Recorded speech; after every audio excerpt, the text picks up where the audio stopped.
정치학자 혹은 미국 좀 공부한 사람들 입장에서 지금 트럼프 시즌이 열린 거거든요. 소위 장이 열린 것인데요. 말씀 전에 죄송한데 오늘 선생님을 초청한 첫 번째 이유는 트럼프 당선을 확고하게 말씀하셨기 때문에 힐러리라 그럴 때 홀로그 얘기해가지고 많은 비효성을 착수했어요. 힐러리가 비러리가 되고 트럼프가 진짜 왕관을 써요. 아니 나는 우리 최종원 선생님 그 말씀을 하실 때 딱 와닿거든요. 아 그럴 가능성도 있다 이게. 김종대 의원은 안 와닿다고 그러더라고요. 네, 이게 제 감각이 항상 맞아요. 저 사드도 안 된다고 그랬는데 나는 된다고 그랬거든.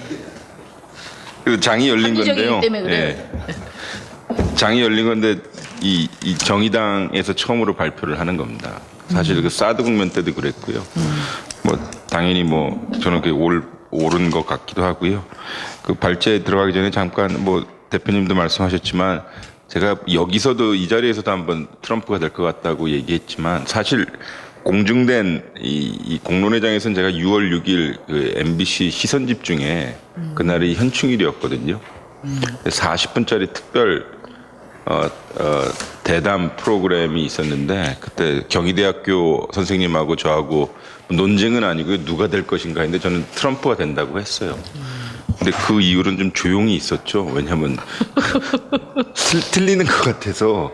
왜냐하면 이 뭐 막말도 너무 많았고 힐러리가 막 치고 올라갔던 순간도 있어서. 근데 제 문제의식은 그거였습니다.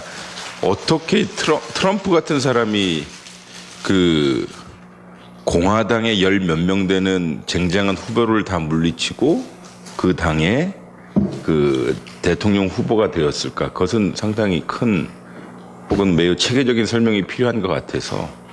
그리고 그 트럼프의 부상이 트럼프 개인의 문제이었기보다는 사실상 그 트럼프가 상징하는 무엇이 있지 않는가라는 생각이 들어서 그 부분도 오늘 좀 말씀드리고요. 그거가 사실상 제가 이야기하고 싶은 내용의 상당히 중요한 부분을 차지하겠습니다. 뭐 오늘도 트럼프 인수위에서 나왔던 메모도 있고 해서요. 그 부분은 여기 담겨져 있지 않지만 사실상 그 메모의 내용을 보니까 여기서 제가 제시했던 예상했던 내용과 거의 일치하더라고요. 그래서 어쨌든 세 가지 부분에 대해서 말씀드리도록 하겠습니다. 트럼프는 왜 당선되었는가? 트럼프 행정부의 대외 정책, 그리고 트럼프 행정부의 한반도 정책, 그리고 마지막으로 제 소견인데 왜 우리는 더 불안하게 되었는가라는 이 부분입니다. 그러니까 트럼프가 뭐 저는 사실상 저는 선거 전문가는 절대 아니고요. 뭐 그렇게 한 번도 거기에 관련된 논문을 써본 적은 없습니다. 다만 힐러리 클린턴이 왜 졌는가에 대한 설명도 여전히 유효합니다. 즉 힐러리 개인에 대한 반감이 상당히 컸다라고 하는 것. 즉 민주당 후보였긴 했지만 힐러리가 상징하는 것이 기득권이라고 하는 것, 그다음에 기성정치 그리고 부패 등에 대한 반감이 매우 컸죠. 특히 이메일 게이트 같은 경우는 미국 정치 문화를 견주어 볼 때 소위 거짓말 그리고 공과 사를 구별하지 못했던 것, 뭐 이런 것들에 대한 상징성이 있어서 그래서 힐러리의 패배는 어떻게 보면 힐러리 때문에 진 거라고 얘기할 수 있죠. 왜냐하면 민주당 입장에선 가장 쉬운 상대였던 트럼프를 이기지 못했던 것은 트럼프를 비판하는 데는 매우 효과적으로 캠페인을 했지만 그 힐러리 표 그 변화의 공약을 내놓지 못했어요. 특히 경선 기간에 버니 샌더스와 경합을 벌이긴 했지만 사실상 버니 샌더스가 제시하는 많은 이 공약에 대한 대안적 공약을 제시하지 못했거든요. 그러니까 힐러리가 경선에 이길 수 있었던 것은 기득권 때문이었던 것 같고 그리고 그것을 계속 다성해 줬던 것이죠. 그리고 이제 가장 중요한 것은 러스트 벨트의 민심 위반이 컸다라고 하는 것이죠. 러스트 벨트라고 하면 그러니까 예전에는 미국에서 아이언 벨트라고 하는 것이 있었거든요. 뭐냐면 이 일리노이주 그다음에 미시간주, 그다음에 오하이오, 그다음에 피츠버그. 여기가 이제 철강 산업이 많이 있었던 곳인데 사실상 거기가 러스트 녹슨 벨트가 된 거는 우리나라 때문이기도 해요. 뭐냐면 포항제철 들어가면서 그쪽에 상당히 타격을 맞았는데 거기가 전통적으로 민주당입니다. 노조도 강성이고 했는데 요번에는 그러니까 미시간의 디트로이트 그리고 오하이오의 클리브랜드 그다음에 요런 대도시만 빼놓고 사실상 농촌 지역은 다 그 트럼프를 찍었어요. 엄밀히 따지면 이 지역들이 상당히 지금 여전히 경제적으로 어려움에도 불구하고 그 복지 정책 우선 정책으로 복지를 우선으로 했던 민주당을 투표하지 않고 트럼프를 투표한 것은 그 두 가지 요소 때문입니다. 즉 이민 정책하고 자유무역 정책인데요. 그러니까 오바마 정부나 혹은 민주당 정부에서 추진했던 이민 정책 때문에 자신들이 직업을 잃었다. 그리고 무역 정책, 자유무역 정책 때문에 우리 동네에 있었던 공장들이 셧다운됐다. 그래서 우리 지역 경제가 낙후됐다. 근데 이 트럼프는 자신이 우리 언론을 통해 나타난 트럼프는 사실 막말쟁이이긴 했지만 그 트럼프가 제시하는 것은 두 가지입니다. 이민 더 이상 안 된다. 불법 이민 추방하겠다. 그리고 이 프리 트레이드라고 하는 것, 자유무역이 페어하지 않다, 공정하지 않다. 그래서 외국에 나가 있는 미국 기업들을 다시 우리 지역으로 돌아오게끔 하겠다라고 하는 청사진을 제시한 것이었습니다. 근데 여기에 이제 저항력의 백인 유권자들이 사실상 몰표를 줘요. 그래서 제가 통계를 봤는데, 그리고 나서 이제 정치적 금기를 깨면서까지 이제 인종주의 발언을 많이 한 것이죠. 근데 이게 재밌는 것이요. 미국은 정당 구도가 확고히 고착되어 있습니다. 즉 민주당하고 공화당이 있는데 공화당 지지자 중 트럼프가 싫다고 해서 민주당 후보인 힐러리를 찍지 않습니다. 요번에 사실상 정당 지지율 그러니까 90몇 퍼센트 그러니까 자기 스스로 공화당원이라고 아이덴티파이한 사람의 92%가 트럼프를 찍습니다. 그러니까 트럼프 입장에선 공화당 지지자들은 나를 암만 싫어해도 나를 찍을 것이니 이것을 영역을 확장한 거예요. 즉 그동안 투표하지 않았던 인종차별주의자들 그리고 저소득 백인들 그들이 좋아하는 막말 캠페인을 하면서 일제에서 이 투표층을 확대하는 것이죠. 그래서 이 데이터를 좀 봤습니다. 그래서 2페이지 나와 있지만 그러니까 미국은 여전히 백인의 나라라고 하는 것을 확인할 수 있었던 것이죠. 그러니까 전체 미국 인구의 62%를 백인이 차지하는데요. 유권자 비율로는 약 70%입니다. 그러니까 미국은 그러니까 투표자를 등록을 해야 되는데 투표를 할 수 있는 인구 중에 70%가 백인이라는 뜻이고 그 중에 백인 남성의 60%와 백인 여성 51%가 트럼프를 지지합니다. 그리고 유권자 5%를 차지하는 흑인 남성의 80%와 7%를 차지하는 흑인 여성의 93%가 클린턴을 지지하죠. 그러니까 우리 입장에서는 흑인표 그다음에 라티노, 히스패닉 표가 중요하다고 이야기는 했지만 절대적 양으로 상당히 적거든요. 그러니까 이 흑인 남성은 5%밖에 안 되고요. 흑인 여성은 7%밖에 안 되기 때문에 거기서 뭐 100% 득표를 한다 하더라도 전체 유권자 수에 얼마 안 되고 또 이들의 투표율이 상당히 낮습니다. 그래서 학력별로 분류해보면요. 전체 유권자의 20%인 백인 여성 대졸자의 43%가 트럼프에게 표를 행사했고요. 17%를 차지하는 백인 여성 비대졸자의 60%가 트럼프를 지지합니다. 즉 학력이 낮고 백인 여성일 경우 트럼프에게 몰표를 줬다는 뜻이고요. 또 전체 유권자의 17%를 차지하는 백인 남성 비대졸자 69%가 트럼프를 지지합니다. 백인 남성 중 고등학교 이하까지만 나온 사람들이 트럼프를 지지하고 그리고 같은 비중에 백인 남성 대졸자의 51%가 트럼프를 지지합니다. 이를 종합하면요. 백인 여성 중 대졸자는 힐러리를 지지하고 대졸자가 아닌 경우는 트럼프를 지지하였습니다. 백인 남성의 경우 학력에 상관없이 트럼프를 지지합니다. 즉 백인들이 몰표를 줬다고 해도 과언이 아닌 것이죠. 이게 이제 트럼프의 대외 정책 그리고 트럼프의 이 트럼프 행정부의 성격을 규정하는 데 중요한 단서가 될 거예요. 그러니까 트럼프 행정부의 대외 정책은 지금 뭐 우리 언론을 통해서 많은 이야기가 나오고 있지만 제 입장에서는 딱 한마디입니다. 예측하기 어렵다는 것이죠. 왜냐하면 트럼프가 인식하는 시대 정신이 무엇인지 파악하기 힘듭니다. 그리고 그는 소위 정부나 공적 영역에서 근무한 경험이 없기 때문에 그것을 근거로 삼을 수 있는 일종의 데이터도 없습니다.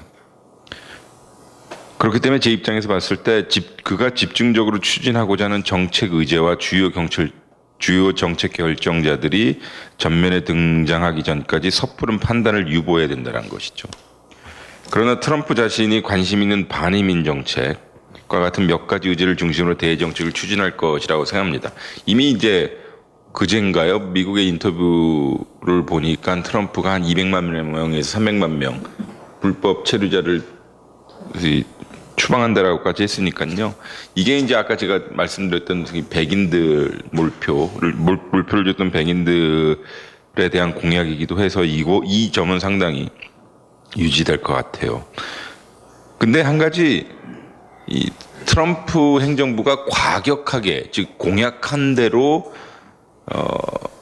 대외 정책을 집행하지 못할 것입니다. 왜냐하면 공화당이 상원과 하원을 장악했기 때문이거든요. 이게 무슨 뜻이냐면 공화당이 선호한 후보가 대통령이 된 상황이 아니에요.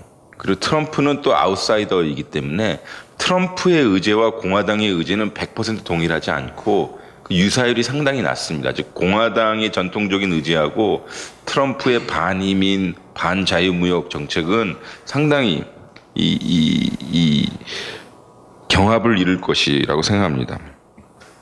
그래서 어떻게 보면 트럼프의 대외 정책은 급격한 변화보다 점진적인 변화를 할 수 있을 것이라고 생각을 합니다. 그렇기 때문에 트럼프의 학습 기간 아마 지금부터요 내년 1월 그리고 이 정책 검토가 시작되는 취임 직후부터 내년 6월 때까지는 어떤 가시적인 이 정책보다 이 지난 8년간의 민주당 정부의 정책들을 리뷰하는 프로세스에 들어갈 것이고 이때 트럼프가 어떠한 결정을 하는지를 좀 면밀히 살펴봐야 되겠죠. 그렇지만 몇 가지 단서는 있습니다. 그러니까 그의 간단한 메시지가 아메리칸 인터레스트 퍼스트 그러니까 미국 이익 우선주의거든요. 근데 이는 다음과 같이 풀이할 수 있죠. 미국 이민자들의 저렴한 노동력이 미국의 노동시장을 교란시켜 미국인들의 일자리를 고갈시켰고 자유무역 협정 때문에 미국의 공장과 기업들이 해외로 유출되었다. 따라서 경제와 통상정책은 미국의 이익을 최대한 회복하기 위한 정책을 펼칠 것으로 예상되고요. 이는 외교안보 정책에도 반영될 것입니다. 미국이 반드시 세계 경찰이 될 필요가 없다는 원칙을 견지할 것으로 예상됩니다. 이것을 이제 소위 신고립주의라고 이야기도 하죠. 즉 미국의 과도한 국제적 역할이 예산의 남용이라는 결과로 이어졌다는 인식은 동맹국들을 위해 미국이 지나치게 많은 방위 부위를 분담해야 하는가라는 정책적 견지를 유지할 것입니다. 이 부분이 제가 해석한 부분이 어느 정도 설득력이 있다면 이거 되게 비즈니스 마인드라고 볼 수 있겠죠. 그래서 자유무역의 틀을 유지하되 미국의 이익이 되는 자유무역 협정을 재조정할 가능성은 높습니다. 오늘 아침에 외신을 보니까요, 트럼프 인수위 팀에서 작은 보고서가 하나 되었는데요. 자유무역의 틀은 유지하고 그러나 취임 첫날부터 나프타 북미 자유무역 협정을 재협상한다고 그 내부 문건에 나와 있습니다. 그래서 심하면 재협상이 안 되면 그 캐나다, 미국, 멕시코 자유무역 협정을 파기하고 양자 자유무역 협정으로 간다라고 하는 것이거든요. 그러니까 미국, 멕시코, 미국, 캐나다 이런 식으로. 사실상 이미 트럼프 당선 직후에 오바마 행정부는 환태평양 파트너십 TPP의 의회 비준을 포기했습니다. 그러니까 레임덕 시즌에 그러니까 퇴임 직전의 마지막 의회 때 TPP를 비준시킨다라고 하는 것이 오바마 정부의 그 계획이었었는데 힐러리가 당선이 안 되면서 이것을 사실상 포기하죠. 근데 이 포기 결정이 언제 났냐면 트럼프 당선인하고 오바마 대통령하고 첫 번째 상견례 직후에 나왔어요. 그래서 모종의 뭐 거래가 있지 않았느냐라고 하는 얘기도 있습니다. 특히 미중 관계는 통상 관계 재조정이 주요 아젠다가 될 것으로 예상됩니다. 중국이 미국의 경제적 위협이라는 점, 위안화 평가 절하가 중국의 수출 경쟁력을 인위적으로 조작하고 있다는 문제 의식이 트럼프 행정부의 중심 의제가 될 것입니다. 따라서 미국의 경제적 이익을 확보하기에 중국을 압박하는 정책이 예상됩니다. 즉 중국을 환율 조작국가, 지적재산권 위반국 등으로 이렇게 압박할 가능성이 많죠. 근데 이 오늘 똑같은 외신에 이 부분이 또 언급이 되었더라고요. 즉 이 중국의 가장 미국의 이익을 첨예하는 것이 바로 경제적인 부분이고 이 경제적 부분에 있어서 지적재산권하고 환율 조작 이것이 미국이 반드시 중국에게 요구해야 될 부분이라고 그 보고서에도 나왔습니다. 근데 이 부분은 우리가 좀 자세히 좀 살펴봐야 될 것 같습니다. 지금 트럼프 기간 미일 동맹의 변화 또한 예상됩니다. 근데 이것은 뭐 다른 변화가 아니라 지금 오바마 8년 동안 해왔던 미국의 대일본 정책이 좀 더 확대되고 좀 더 빠른 속도로 진행될 것으로 예상되는데요. 즉 일본의 영내 역할을 더 강화시켜 미국의 안보 비용을 축소시키는 결과를 도모하기 위한 것이고 미국에 의한 일본의 국방력 강화와 지역 내 역할은 보다 빠른 속도로 진행될 수 있다라고 하는 것이죠. 그러니까 트럼프가 당선되자마자요 아베가 특사를 보냈어요. 그래서 이 트럼프 인수위 팀하고 좀 조율하고 있는 것 같기도 하고요. 근데 가장 변화의 폭이 높을 것으로 예상되는 영역은 환경 정책입니다. 특히 에너지와 기후 변화에 대한 미국의 정책 기조가 대폭 수정될 것으로 예상됩니다. 즉 트럼프 선거 기간에 트럼프의 이 메시지를 가장 명확하게 볼 수 있었던 것이 에너지하고 환경 부분이에요. 즉 오바마 대통령이 지금 여러 가지 환경 정책을 하고 있는데 이게 의회 비준을 통해서 한 것이 아니라 대통령 행정명령을 통해서 하고 있거든요. 근데 이것을 이제 트럼프 취임 직후 바로 캔슬 시킬 것이고요. 그렇기 때문에 에너지 정책 역시 여러 규제가 완화되는 쪽으로 진행될 것이고 예를 들어서 알래스카 지역의 유전 개발 그것은 시행할 것 같습니다. 근데 우리가 관심 있는 영역이 이제 이 한반도 정책인데요. 애석하게도요. 선거 기간 트럼프 행정부, 그러니까 트럼프 캠프에서 한반도 정책에 대한 그 문서화된 내용을 찾을 수가 없습니다.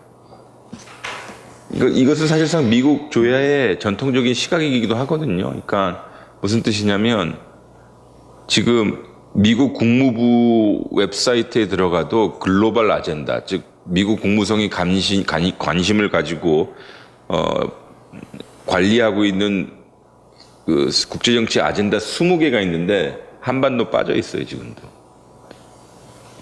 그래서 이 상당히 우선도가 여전히 한반도 정책은 떨어진다라고 하는 것이고, 그래서 정책 검토 기간 트럼프 행정부가 어떤 결론에 도달할지 주의 깊게 살펴야 할 것입니다. 그래서 대북 정책에는 아직 밑그림이 없습니다. 그러니까 뭐 여러 사람들이 뭐 트럼프의 대북 정책이 어떻게 될 것이라고 지금 얘기하는 사람들은요 약간 상상력을 동원하는 것 같긴 해요. 그래서 대북 협상과 압박에 대한 명확한 의지를 트럼프 팀으로부터 찾을 수가 없어요. 이를테면 선거 기간 동안 북한에 대해서 세 가지 문장을 이야기했어요. 이를테면 북한 문제는 사실상 중국의 문제이기도 해서 중국이 보다 큰 역할을 해야 한다. 김정은이 핵을 도발할 때는 뭐 지구상에서 사라질 것이다. 그리고 세 번째는 김정은이 나하고 대화하고 싶으면 미국으로 불러서 햄버거를 같이 먹으면서 얘기할 것이다. 이런 식인데요. 이것은 어떤 무슨 깊은 뭐 성찰과 뭐 이런 거에 학습이 있어서 그런 것이 아니라 힐러리와 오바마의 대북 정책을 비판하면서 나오는 일종의 그 반응이었기 때문이죠. 그래서 북한에 대해서 협상을 할 것이냐 압박을 할 것이냐 명확한 의지를 파악할 수 없습니다. 그런데 걱정스러운 면이 있습니다. 즉 현재 외교안보 라인에 입각 가능성 있는 인사들의 면면이요. 조지 W 부시 시절에 소위 니오콘들이 많아요. 즉 트럼프 행정부의 대북 정책이 강경 정책이 될 것이라는 단서가 있긴 합니다. 즉 깅리치 전 하원 의장이나 존 볼튼 주 유엔 대사 등이 국무장관으로 발탁된다면 대북한 강경책은 사실상 확정적이라고 할 수 있습니다. 이 볼튼이라고 하는 사람이 무슨 얘기를 하냐면요. 유엔 대사 시절이에요. 그러니까 부시 행정부 시절에요. 북한을 지구상에서 없애야 된다라고까지 주장을 하거든요. 그러니까 그 당시 유엔 대사가요. 즉 그리고 이들이 어떤 사람들이냐면 북한을 악의 축으로 규정했던 그 세력들이기도 합니다. 즉 북한에 대한 선제적 공격 그리고 김정은 붕괴가 북핵 문제 유일한 해결책, 근원적 해결책이라고 주장하는 사람이기도 하고 그러한 문서도 많습니다. 그리고 또 보수주의 후보군에서는 리차드 하스 미국 외교협회 회장 또한 북한 정권을 소멸시키기 위해서 여러 공작을 해야 된다라고 여러 논문 문서를 쓰기도 해요. 여기서 공작이라는 게 참 우리 입장에서 봤을 때 상당히 유치한 것이거든요. 뭐냐면 풍선에다가 돈을 막 넣어가지고 대북 전단을 뿌려야 된다. 뭐 CD를 넣어가지고 뭐 이렇게 한다 하는데 그게 무슨 뜻이냐면 이쪽의 상황에 대한 맥락을 잘 모르는 것뿐만 아니라 그냥 교주적으로 북한 없애야 된다, 공작해야 된다라고 선언적인 것을 해서 상당히 걱정이 되기도 하죠. 즉 북한 붕괴가 전제된 한반도 흡수 통일이 북핵 문제의 유일한 해결책이라고 믿는 것이고 그래서 명확한 것이 북한의 비핵화를 위한 중국의 보다 적극적 역할을 요구할 것입니다.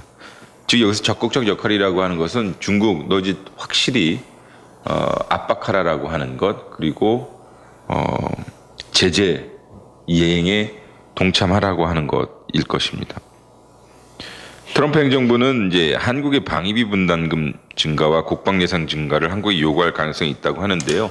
이거는 저는 확실히 방위비 분담금은 2018년 12월 31일 날 이제 종결이 되고 이제 새로 또 5년 단위가 될지 혹은 매년 협상을 해야 될지 모르지만 이제 지금까지는 5년 그러니까 2013년부터 2018년까지 5년 단위로 매년 증가하는 것으로 협상을 받기 때문에 2018년까지는 괜찮겠지만 분담금 증가는 분명히 요구할 것인데요. 문제는 분담금 증가 그 자체가 아니라요.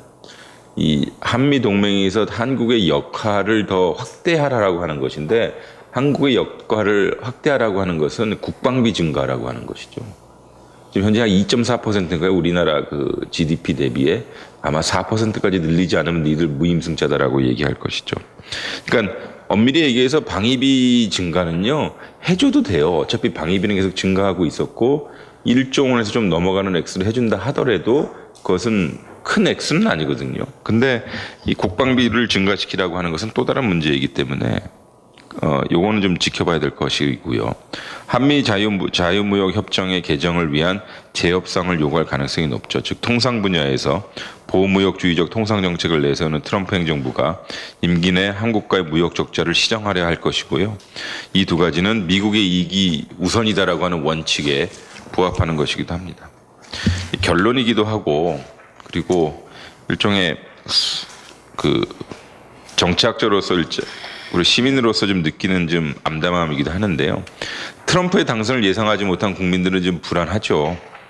이는 트럼프가 선거 기간 동안 쏟아내었던 막말과 네거티브 공약들이 실제로 어떻게 정책에 반영될지 불확실하기 때문이죠. 근데 만약에 정부가 정상적으로 작동했다면 이 트럼프 인수위 팀하고 좀 이야기도 할 것이고 혹은 우리의 이익 견지를 어떻게 해야 되느냐는 정상적 이 논의 구조가 우리 사회에서 열릴 텐데 우리가 더 불안한 이유는 박근혜 최순실 게이트로 인해 국정 공백 상황에서 트럼프의 당선을 맞이했기 때문입니다. 즉 이런 거죠. 뭐 외교와 국방 혹은 외교안보 영역은 그럼에도 불구하고 유지돼야 된다라고 하는데 만약에 이 사태가 지리멸렬 얼떨뚱땅 계속된다면 상상을 해보십시오. 박근혜와 트럼프의 회담하는 그림을요. 그 미국 쪽에서도 인정하겠습니까? 그리고 우리 쪽 국민들도 그것을 어떠한 모습으로 바라볼지, 즉 국내적 정당성과 정통성이 결여된 대한민국 대통령이 미국 대통령, 특히 트럼프와 같은 대통령과 회담을 할 때 과연 우리의 이익을 확실히 이야기할 수 있을지요. 근데 전통적으로요, 미국 행정부가 교체되는 시기가 사실상 우리가 영향을 가장 많이 미칠 수 있는 기간이거든요. 즉 국제정치 영역에 대한 학습이 덜 된 신인 대통령과 내각이 정책 리뷰를 하는 동안 대한민국의 이익과 외교 기조 등을 미국의 인수위와 신정부에 제시해야 하는데 사실 우리는 그렇게 할 수 없는 상황에 직면해 되어 있는 것입니다. 즉 박근혜 최순실 게이트가 민주주의의 위기 그리고 우리에게 상당히 큰 분노를 가져다 준 것도 사실이지만 즉 내치와 외치를 구별한다는 그 정서 자체가 보편적 외교 행위를 생각했을 때 말이 안 되는 것이거든요. 국내적으로 소위 지지를 못 받는 대통령이 외국에 나가서 외치를 한다? 이것은 다른 나라에서는 절대 받아들일 수 없고 특히 미국 같은 경우는 그렇죠. 그래서 여러 가지 있지만 저는 박근혜 정권 조기 마감 그리고 국정 회복을 위한 조기 선거 등이 요구된다라고 저는 주장하는 사람이기도 하고요. 그렇다고 해서 가만히 있을 수도 없는 것이죠. 따라서 트럼프 행정부의 요구 사항들에 대한 대응 논리를 좀 명확히 구축할 필요가 있죠. 특히 정의당의 입장에서는 한미 FTA 재협상 같은 것 이것이 상당히 이 관심 영역으로 두셔도 될 것 같아요. 왜냐하면 그쪽에서 FTA 재협상을 할 때 서비스 분야에 관한 것이거든요. 그러니까 이 법률 시장 개방하라, 노동 시장 더 유연하게 해라, 그리고 미국이 이쪽에다가 수출하는 것에 대한 이 폭을 좀 확실히 넓혀라. 그리고 지금 30개월 연령으로 되어 있는 그 소고기 수입을 좀 더 연령을 좀 확대하라 이런 내용이 될 거예요. 근데 이것이 말도 돼요. 뭐냐면 농축산물을 생산하는 그 주들은 지금 트럼프에다 다 몰표를 줬거든요. 그러니까 이 부분들은 좀 이 한미 FTA 재협상에 상당히 중요한 아이템이 될 것이고 국내적으로 봤었을 때도 큰 정치적 이 폭탄이 될 수도 있죠. 근데 우리 한편으로 이게 한미 FTA 협정을 보면 한쪽이 일방적으로 개정하자라고 얘기할 수 없어요. 그러니까 서면으로 개정합시다라고 협의를 하면 우리 쪽에서 합의를 해줘야만 개정을 할 수 있는 것인데 우리 쪽에서 합의를 안 해주면 그냥 가는 거고 그럴 경우 미국이 폐기하자라고 했었을 때는 일방적으로 폐기는 할 수 있어요. 근데 이게 무슨 뜻이냐면 한미 FTA는 대통령이 독단적으로 결정할 수 있는 것이 아니라 미국 의회가 비준을 한 상황이기 때문에 미국 의회가 마지막으로 결재를 하느냐 안 하느냐의 문제거든요. 근데 캘리포니아나 미시간 그다음에 일리노이 쪽에서는 자동차를 생산하는 주, 텍사스 포함해서요. 우리가 자동차 관세, 그러니까 FTA가 폐기될 때 자동차 관세가 높아지면 이쪽 지역의 시장을 잃어버리는 것이어서 또 그 주에 타격을 받거든요. 그러니까 그러한 대응 논리를 좀 만들 필요가 있죠. 방위비 분담금 또한 청액의 관점이 아닌 투명성의 관점에서 협상에 임할 수 있을 것입니다. 즉 우리는 너희 얼마 필요해 하고 청액에 대해서 협상을 하는 것이지만 일본형 모델은 우리 좀 주의 있게 볼 필요가 있습니다. 일본은 너희들이 어떤 영역에 얼마만큼의 돈이 필요해서 항목별로 이렇게 하거든요. 그러니까 좀 분담금 증가 그 자체보다 어떻게 증가시키고 어떻게 그 투명성을 우리의 관점에서 확보할 수 있는지 좀 볼 수도 있을 것이고요. 근데 저는 약간의 희망은 있습니다. 제가 심지어 비공개 회의에서는 어떻게 얘기했냐면 트럼프의 당선이 우리 진보하고 이 좌파 진영에 어떻게 보면 의도하지 않은 예상하지 못한 블레싱이 될 수도 있다. 축복이 될 수 있다라고 얘기했거든요. 왜냐하면 당선이 되고요. 트럼프 행정부가 나오면 이를테면 한국 정부에다 막 엄청난 요구, 계산서를 막 들이대면 한국 사회에서 아니 저게 우리 동맹이었던가? 우리 너무 동맹에 대해서 지난 10년 동안 너무 과도하게 의존한 거 아니야? 라고 하는 자각이 들 수도 있다라고 하는 것이죠. 즉 뭐냐면 트럼프 행정부의 출연이 한미 동맹에 대한 과도한 의존 구도를 개선할 수 있는 기회가 될 수도 있을 것 같고요. 또 지난 9년간 미국이 과도하게 의존한 안보 구도에 조정을 가할 수도 있는, 즉 동맹을 다시 한번 재고할 수 있는, 그러니까 동맹의 성격과 유형 그리고 방향성을 다시 한번 생각해 볼 수 있는 기회로 작동하지 않을까라고 하는 희망적 사고 또한 말씀드리면서 마치도록 하겠습니다. 고맙습니다.